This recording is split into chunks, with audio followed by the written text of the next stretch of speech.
আসসালামু আলাইকুম সবাই। আজকে নিয়ে এলাম মুরগি মাংসের।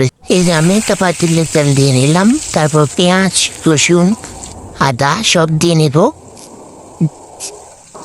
দিয়ে তারপর লবণ দিব, একটু মরিচ, হলুদ, মশলা একটু করে ম্যাজিক মশলাও অ্যাড করবো, কারণ ম্যাজিক মশলাটা না দিলে আমার ভালো লাগে না। এই যে আমি ম্যাজিক মশলা দিয়ে সব ভালো মতো কষিয়ে নেব সুন্দর করে। একটু সসও দিয়ে নিলাম, তারপর একটু পর করে দিব দুধ। যে এগুলা হচ্ছে পোলাও পাতা, পোলাও পাতা দিলে কি হয় কি স্মেলটা একটু সুন্দর আসে।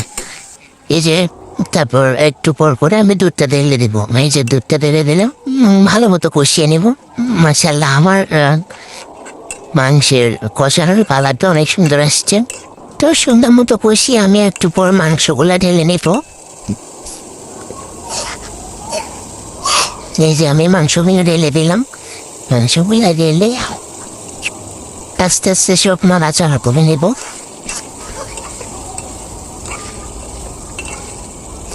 হালকা করে একটু করে পানি দিয়ে নেব, পানি দিয়ে তারপর ঢাকা দিয়ে দিব আর কি একটু পর করে।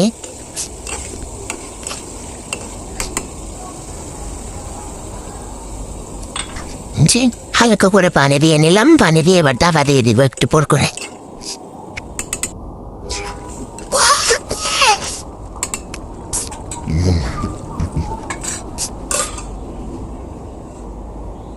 একটু পরই আমার রান্না শেষ হয়ে যাবে। মাশাআল্লাহ, আমার রান্নার কালারটা দেখার জন্য শেষ অবধি ভিডিওটা দেখতে হবে।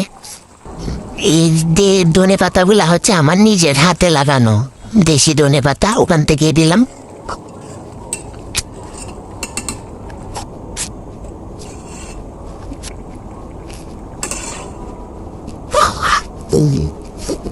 এই যে মাশাআল্লাহ আমার মুরগির মাংসের পালা।